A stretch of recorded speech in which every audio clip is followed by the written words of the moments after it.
Olá, como é que vai? Tudo bem? Nesse vídeo, nós vamos tratar de uma planilha que nós fizemos no canal de sistema de amortização constante, a tabela SAC, que é utilizada para financiamentos de longo prazo, muito longo prazo. Eu não vou tratar aqui de planilha especificamente, nós vamos conversar sobre o sistema de financiamento. Vou explicar alguns detalhes sobre o sistema de financiamento SAC e o impacto que tem no financiamento, dos benefícios que ela traz para um financiamento de longo prazo. Então, fique no vídeo, acompanhe. Meu nome é Maurício Doria, esse é o canal Coisa Nerd. Vem comigo.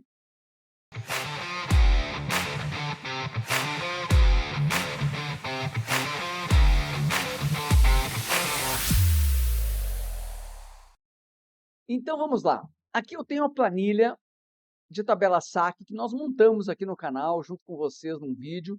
O vídeo está aí no canal, procure depois se você quer montar essa planilha, né, aprender como é que funciona todo esse cálculo.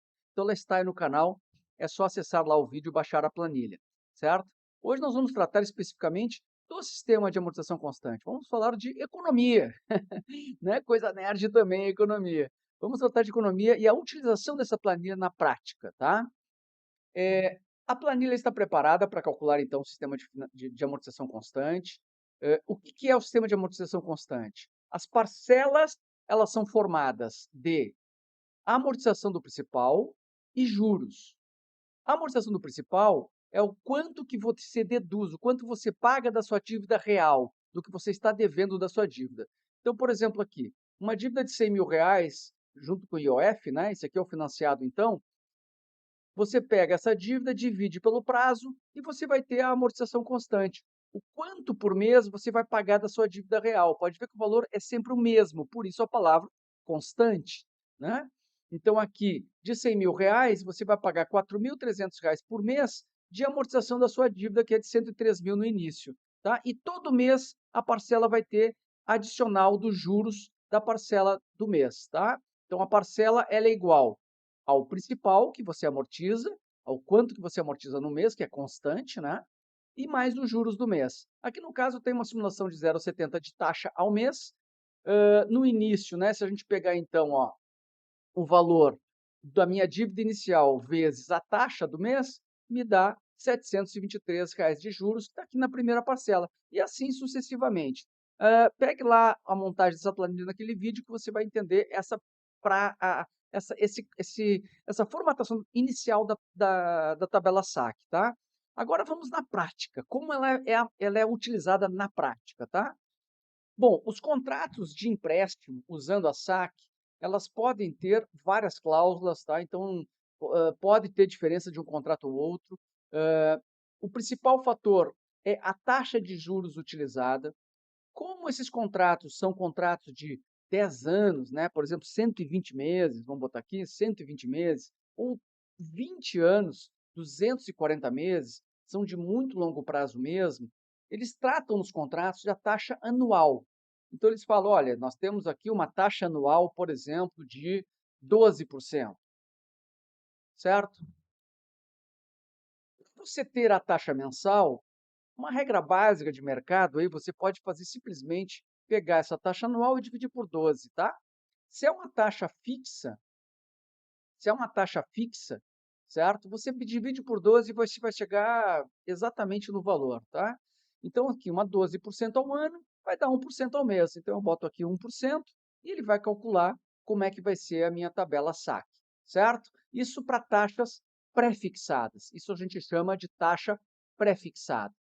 Outro modelo de taxa pré-fixada, com um pouquinho de variação, é uma taxa pré-fixada mais TR. Esse é um dos contratos mais padrões de mercado, tá? Taxa pré-fixada mais TR. O que é taxa TR? A taxa TR é uma taxa de referência de juros anual também, certo? Ela oscila mensalmente. Hoje, no dia de hoje, tá? 17 de maio de 2025, eu fiz uma pesquisa, você pode pesquisar ali no Google, qual é a taxa TR atual, certo? Nesse momento ela estava, se eu não me engano, 1,25 ao ano, certo? 1,25 ao ano. O que se eu dividir ela por 12 meses, vai me dar, vou botar aqui no percentual, pegar a casa decimais, 0,10% ao mês. Então, se eu pegar a minha taxa mensal pré-fixada mais a variação da TR anual, eu vou ter uma taxa média aqui desse meu financiamento de 1,10. Sendo que a TR, pode ser que a variação da TR é menor, né? Bem menor, mas ela oscila, tá? Tem meses que ela vai chegar 0,10, 0,25, 0,30, 0,2, 0,02. Então ela vai oscilar. Eu peguei anual e multipliquei por 10 para pegar uma média, pelo menos, do que está acontecendo agora no mercado, certo? Mas a variação é essa aqui. A variação da TR, ela pode, né, oscilar para mais, para menos, tá? Então aqui, usando essa variação, invariavelmente eu vou ter esse financiamento. Não vai ser exatamente esse? Não. Por quê? Por causa da variação da TR que vai oscilar. Mas aqui você tem uma simulação muito, muito próxima, tá? Outros modelos de taxação utilizando de taxa no mercado de saque seria utilizar a taxa pós-fixada. O que seria uma pós-fixada? Aí é uma taxa que oscila realmente conforme o mercado, certo? Então ela não tem mais a parte já pré-definida. Por quê? A parte pré-definida, vamos supor que quando você fez o contrato, a taxa Selic, né, que é a taxa de juro referencial do mercado, ela estava lá em 8,5% ao ano, certo? 8% ao ano, então ela vai te dar aqui, os bancos, né, vão te dar mais ou menos essa taxa como referência no pré-fixado, 8,5, 7,5, né? Então vamos supor aqui que o banco ofereceu 7,5 de pré-fixado para ti, né? Mas a TR vai dar mais ou menos esse financiamento, que é o que nós temos aqui, né? 0,73% mais ou menos. Agora, quando ela é pós-fixada, eles podem oscilar por vários parâmetros, tá? Inflação, IPCA, IPCM, INCC, que são índices, né, que navegam com a inflação, mais um percentual de juros da Selic, por exemplo, né? Ou a Selic pura. Vamos supor que a taxa pós-fixado é a Selic, mais a TR, por exemplo, certo? Isso não seria um contrato muito bom, tá? Mas ele pode ser, caso a Selic atual, hoje, por exemplo, e realmente hoje, em maio de 2025, ela está beirando aos 15, né? 14,75. Bom, se você pensar assim, olha, essa taxa está muito alta e o mercado vai melhorar, estou vendo que pode ter uma melhoria, o governo vai mudar para um outro tipo de governo que vai melhorar essa taxa, ela vai chegar aos patamares aí em curto prazo de 6,5%. Então você pode vir a aceitar, sim, uma taxa pré-fixada, uma pós-fixada, considerando que o mercado vai melhorar, né, se você tem essa previsão. Então, ele pode começar, sim, com uma taxa de 4,5 ao ano, o que vai te, já vou tirar a variação da TR aqui nesse caso, tá? Ele pode te dar uma taxa de 1,21% no início deste contrato, mas conforme ele vai acompanhando, ele vai seguindo, a taxa Selic vai diminuindo e o teu contrato também vai diminuindo de taxa. Como a tabela SAC calcula mensalmente o juro da parcela, né, conforme a Selic vai diminuindo, esse percentual de juro da parcela também vai diminuir. Então pode ser um bom negócio. Aí vai de você, né, do que você pensa. Hoje em dia, no mercado brasileiro, difícil falar de 20 anos, né? É muito difícil a gente falar de 20 anos, né? Então você pode aceitar aí uma pré-fixada de 7,5, 8,5, e conforme o mercado vai andando, ou até uma pós-fixada, né? E conforme o mercado vai andando, o seu contrato não ficou legal, ele está maior do que você previa, ele aumentou porque a taxa que você decidiu, tanto a pré-fixada como a pós-fixada, está descolado do mercado. Por exemplo, você aceitou uma pré-fixada de 8,5, e a Selic vai chegar lá daqui a 12 anos, 10 anos, a 13,5. Juros dos Estados Unidos, isso aqui, né? E aí você está pagando um juro maior do que você poderia estar pagando. O que você faz nesse momento? Refinancia o contrato, renegocia o contrato com taxas atuais. E se o seu banco não quiser renegociar esse teu contrato com taxas atuais, você joga ele para outro banco, faz a portabilidade desse contrato para outro banco com condições melhores. Neste caso, a tabela SAC favorece essa portabilidade e essa negociação, porque o saldo devedor ele está sempre ali justinho com o que você está amortizando, né? Então você pega esse saldo devedor e você renegocia neste valor de contrato um próximo contrato, com taxas melhores, ou até faz a portabilidade para outro banco numa condição bem melhor. Então isso é uma grande vantagem da tabela SAC em relação à Price, tá? Eu vou fazer um outro vídeo no canal comparando as duas. Não vai ser hoje que nós vamos comparar, aqui eu estou focado na tabela SAC e nessas peculiaridades que ela te traz, certo? Bom, dito isso, eu vou deixar aqui como se fosse uma pré-fixada, por exemplo, de 8,5, né? Que vai nos dar aí um 0,70, vamos botar um 0,75 aqui, vai, de taxa mensal, certo? Uma coisa importante no financiamento, principalmente o imobiliário, mas todo financiamento de longo prazo, tá? O banco tem que ter uma garantia de que você vai pagar, ou como é de 20 anos, dependendo da sua idade, você pode vir a falecer no meio do contrato, né? Então, o que que os bancos embutem na parcela?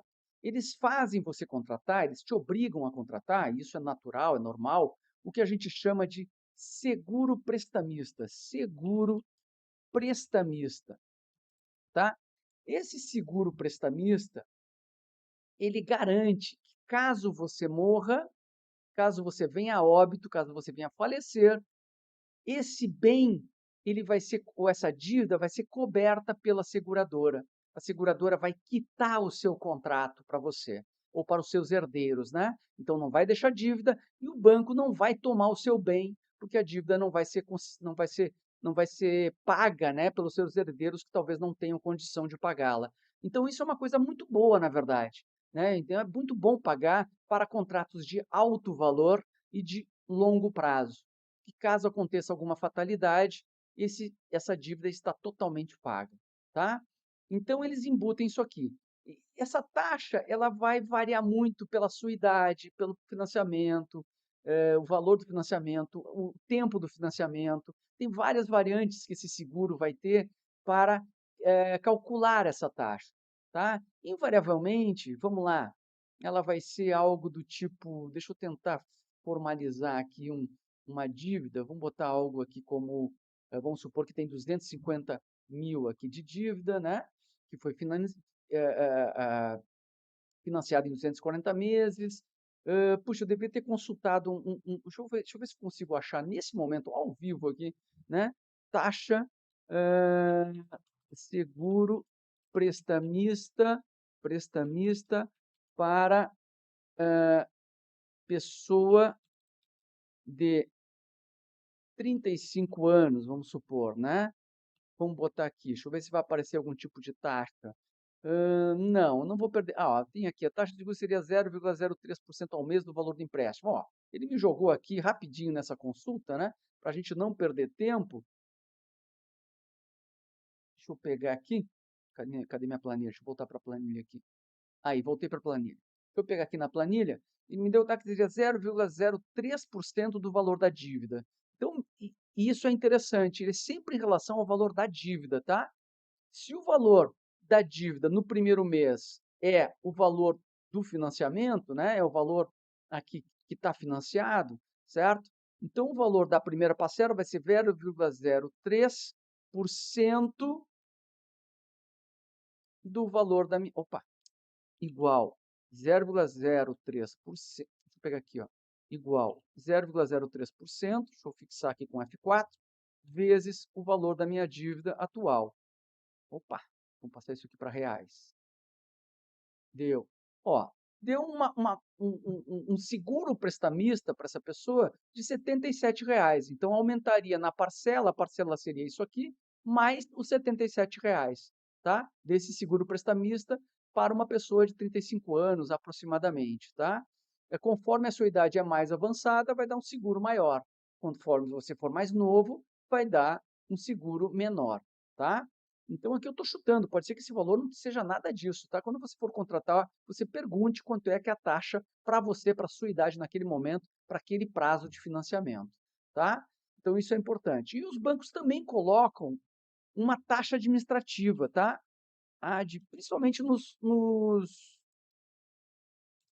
financiamentos imobiliários. Eles colocam uma taxa, invariavelmente, hoje em dia, aqui atualmente, nessa data de hoje que eu estou fazendo esse vídeo, invariavelmente é de R$ 25,00, tá? R$ 25,00, então é mais R$ 25,00 na parcela. E isso é importante vocês calcularem, porque às vezes, olha só, vamos simular aqui, neste contrato, que é essa aqui, vou aumentar a taxa um pouquinho, tá? Botar aqui 0,5 como prestamista, certo? Então, se a taxa for 0,5 e você tem o R$ 25 da taxa administrativa mais o seguro prestamista, e olha só o seguro prestamista que a gente calculou na primeira parcela, é sobre a dívida total, né?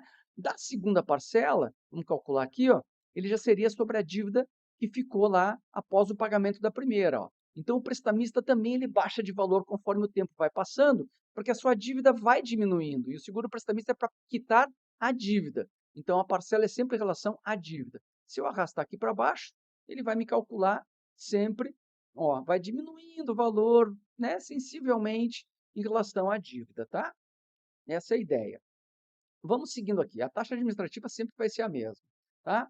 Então, o que acontece? Esse valor aqui incide como um custo total. O que eu quero dizer com isso? O que eu tenho de custo na primeira parcela? Eu tenho a taxa administrativa, eu tenho o seguro prestamista e eu tenho, vou botar como menos aqui porque tá negativo aqui na minha tabela, mais a parcela de juros. Então, aqui eu tenho um total de despesa sobre a parcela, com juros, seguro e a taxa administrativa, de R$ 2.092, tá? 2.092, se eu fizer um cálculo, olha só esse cálculo. Se eu pegar esse valor, tá? De 2.092 e dividir pelo meu saldo atual, que na primeira parcela vai ser meu total do meu saldo inicial, tá? Ele me dá uma taxa, deixa eu botar aqui em percentual e aumentar, olha lá, ó, de 0,81%. Então, na verdade, eu estou pagando 0,81% de taxa teórica, né? Isso se chama o custo efetivo total, né? Na verdade, aqui seria o custo efetivo total mensal. Teria o IOF, eu não vou colocar o IOF nesse caso, por isso que não é custo efetivo total isso aqui, tá? Porque o custo efetivo total consideraria o teu IOF também, certo? Mas isso é outro assunto. Por enquanto, vamos considerar então que é 0,81, e essa é a realidade, 0,81% ao mês que eu estou pagando de despesa mensal sobre esse financiamento para o banco, certo? E olha só o que acontece se nós diminuirmos essa dívida. Vamos supor que a gente fez uma dívida de 50 mil reais, e não de 250 mil, certo? Olha lá, ó, 0,85, pode ver que aumentou essa taxa, né? E se eu colocar um prazo menor, vamos supor de 120 meses, certo? 120 meses. Olha lá, ó, não mudou nada, ficou 85, né? No caso, por causa do prazo. Se eu botar 250 mil de novo. Então, esse tipo de simulação vocês têm que fazer. Ó, baixou para 0,81, certo? Porque esse custo aqui ele se torna meio fixo dentro do parcelamento. Vai chegar um momento, vamos supor que está que a dívida. Deixa eu mostrar uma coisa. Deixa eu mostrar uma coisa aqui importante que eu esqueci. Deixa eu calcular aqui mês a mês, tá? Ó, deixa eu calcular aqui mês a mês, tá? O valor da dívida e também o valor da taxa. Deixa eu ver se está tudo aqui. Não, eu tenho que fixar. Vou fixar aqui o valor não, aqui não, na segunda parcela. Igual a isso aqui, dividido. Ó, vou pegar o valor da minha dívida da segunda parcela, né? Somando aqui taxa administrativa, seguro prestamista e o juro da segunda parcela, e dividir pelo meu saldo devedor. Meu saldo devedor aqui, no caso, era o saldo devedor após a primeira parcela. Está aqui, ó. E aqui vou transformar em taxa e botar duas casas decimais, tá? E vou ir arrastando para baixo, ó, tá? Aqui bonitinho.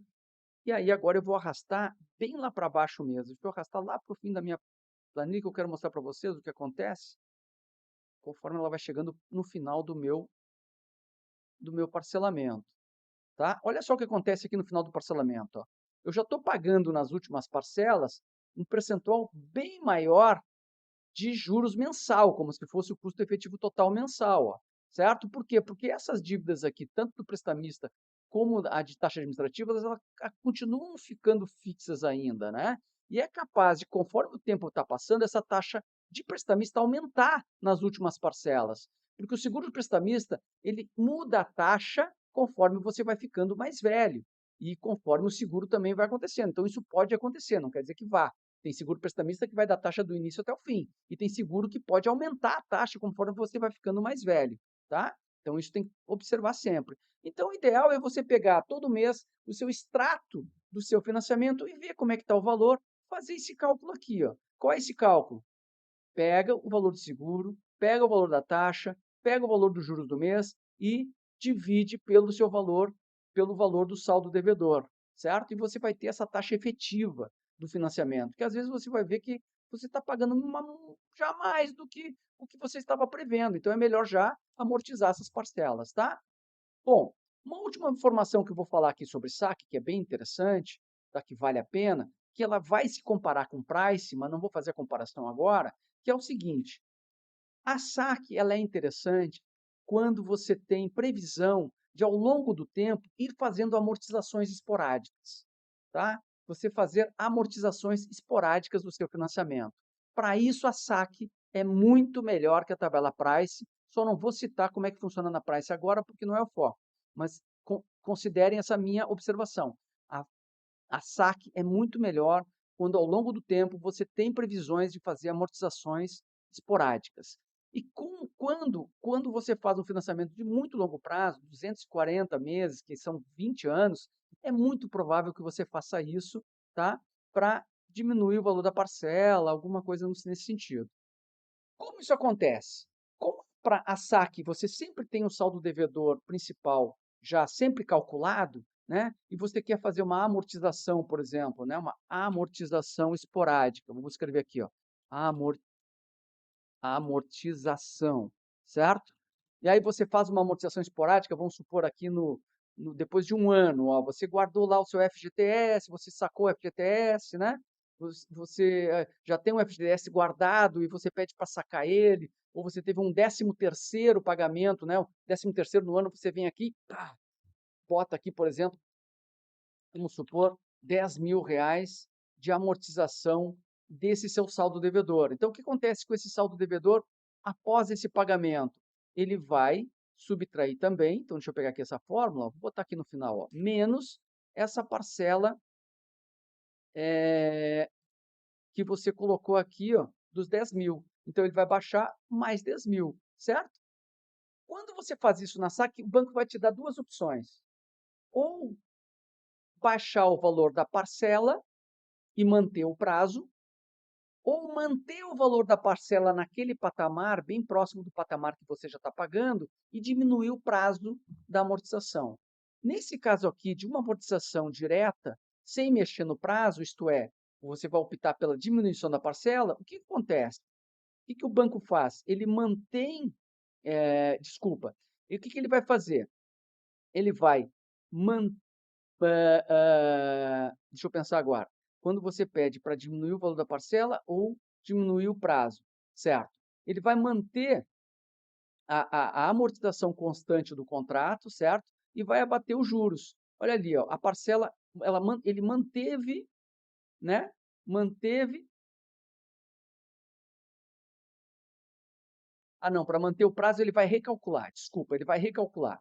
Corrigindo então, ele vai pegar esse seu novo saldo devedor, certo? De 234.000, e vai dividir pelo prazo restante. No caso aqui a gente pagou 13 meses, vamos supor que pagou 13, então a gente vai ter ainda, deixa eu botar esse cálculo no anterior aqui, deixa eu botar o 10.000 aqui, deixa eu tirar daqui, e vamos colocar no anterior aqui, ó, menos os 10.000 que a gente tem aqui, tá? Então, a gente pagou 12 meses. Então, a gente tem ainda 240 menos 12, né? A gente tem ainda 228 meses pela frente para pagar, certo? Ele vai pegar esse seu novo saldo devedor e dividir pelas 228 parcelas restantes. Vai dar 1.033 em cada parcela. E ele vai botar aqui, ó, pode ver que de 1.077, 76, vai virar 1.033, certo? Aí ele vai colocar o 1.033 aqui e vai começar a calcular em cima desta amortização constante aqui. Então, ele vai manter o prazo e a parcela diminui um pouquinho por causa dessa sua amortização, certo? Vai diminuir o juro também mensal, né? Porque agora você tem um saldo devedor menor. Então, a parcela vai diminuir consideravelmente, certo? A segunda opção é diminuir o prazo da amortização. Neste caso, o que acontece? Ele mantém a amortização do contrato inicial, basicamente, certo? Porque você consegue manter aquele pagamento da parcela naquele valor, e o prazo vai diminuir. Ó. Pode ver que o prazo, em vez de se tornar 240 meses, ó, ele vai acabar agora em 231. Ó. mais ou menos, né? Aqui tem um ajuste do juro também, tá? Essa planilha não ficou perfeita, mas o banco faz esse ajuste, tá? Ele faz esse ajuste. Ele vai mais ou menos manter a amortização que você faz, ou às vezes até vai aumentar essa amortização, porque você quer manter a parcela no mesmo valor. Você quer manter mais ou menos essa parcela de 2.900. Então ele vai recalcular, mantendo uma amortização maior, certo? Diminuindo o prazo e o juro vai sendo calculado mês a mês. Eu gosto assim. Eu sugiro isso. Se você consegue manter aquele pagamento daquela parcela naquele valor, faça isso. Opte por diminuir no prazo. E aí você vai. O que vai acontecer com o contrato? Ele vai continuar amortizando um valor grande. Ou em algum determinado momento ele até vai aumentar o valor da amortização daquela parcela, certo? E vai continuar calculando juros, tá? Então, na tabela SAC, quando você fizer amortizações esporádicas, isso é muito bom na tabela SAC, na Price isso não é bom, certo? Isso eu vou ilustrar num outro vídeo aqui no canal. Então, você opta por fazer amortizações esporádicas, eu sugiro, qualquer coisa, nada está errado, tá? Se você quiser diminuir a parcela também para você ter dinheiro mais durante o mês para fazer as outras compras. Mas eu sugiro em diminuir o prazo, né? E sugiro muito que você faça essas amortizações esporádicas, ok? Então, essa era uma explicação aí da utilização da tabela SAC no mercado financeiro e algumas dicas aí financeiras para você acompanhar essa tabela durante o seu financiamento, tá? Por fim, eu estou deixando essa planilha disponível para você baixar, para você utilizar ela aqui. Tem o link aí na descrição do canal. Então, deixe seu like, siga o canal e faça seus comentários aí. Pergunte sobre o que você quiser, sobre o sistema financeiro, sobre essa utilização dessa planilha e o que mais você quer ver no canal, ok? Até a próxima. Tchau!